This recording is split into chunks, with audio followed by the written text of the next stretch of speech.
Hi, my name is Sonali. I've been a part of this great organization called GenPad, done HR roles, currently doing a diversity, equity, and inclusion role within the organization.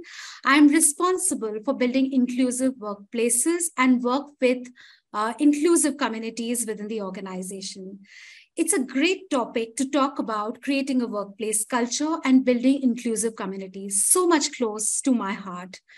So, as we all know, GenPact is known for its inclusion agenda, and diversity, equity, and inclusion strategy has been a part of a culture framework ever since.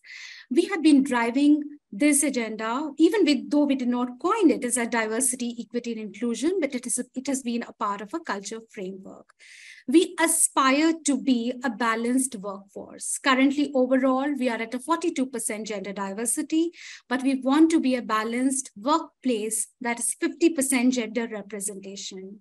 Our board is at a 50% gender diversity right now. So there's a lot of focus and commitment on building gender diversity at a workplace, but also building and giving power to other inclusive communities like veterans, LGBTQI, people with disability, and we focus on these communities a lot.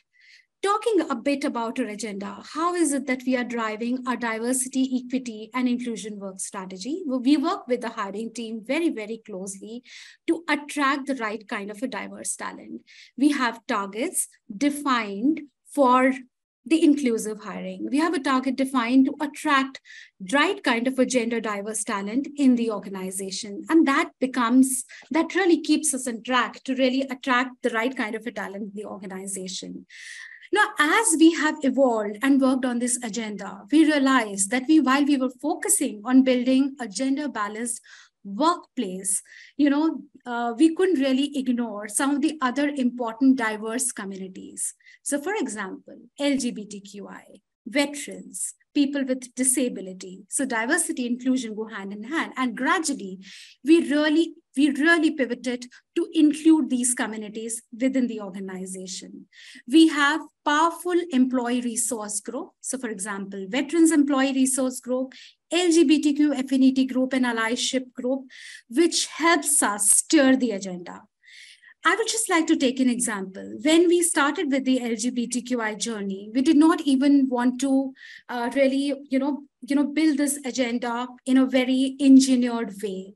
We started the journey in a very, very natural way, wherein we heard the voices of people who were a part of the affinity group and the allyship group. They would exchange thoughts, challenges, and that really gave wings to this agenda. So that's how our agenda is evolving every single possible day. I would like to talk about few programs that has really helped us strengthen this agenda. One of the most important programs, and currently my favorite, is Women Leadership Program. When we were looking at the data for a women gender diversity, we realized that women tend to drop off at a senior level, in a particular ladder, right? And we realized that we need to really create a pipeline for our women leaders, which would give them wings to fly. And that's how Women Leadership Program was born.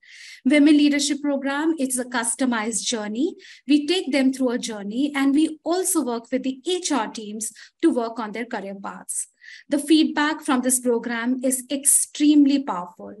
Women who have passed out from this program say that it has really boosted their confidence.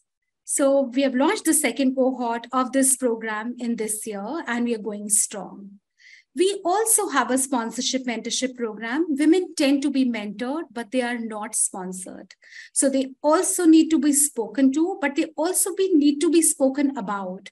Career advocacy is a very, very important parameter for career of an employee. I realize this often, that how much work we do in the organization, but we need to have a network of sponsors. And that's exactly what this program is all about.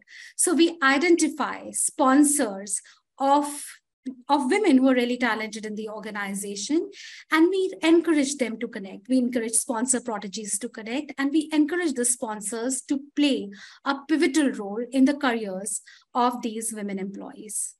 So we have a strong network of 2,000 sponsor proteges globally in the organization. Then we encourage the women to pay it forward.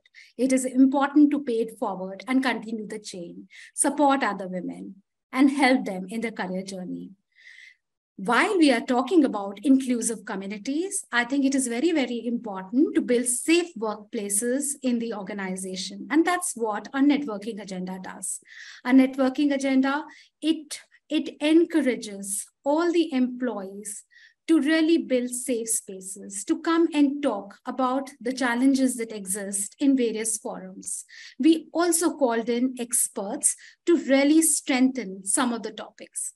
Topics on inclusion, topics on unconscious bias, topics on women leadership. We also invite client leaders to talk about impactful topics. So for example, elevating women in leadership, how to really boost your self-esteem, self-confidence. I think all those important topics, giving an opportunity to women role models, women in finance, women in IT. I think all those inspirational stories are really being weaved in to help employees, help all the employees, even women and men, to learn from.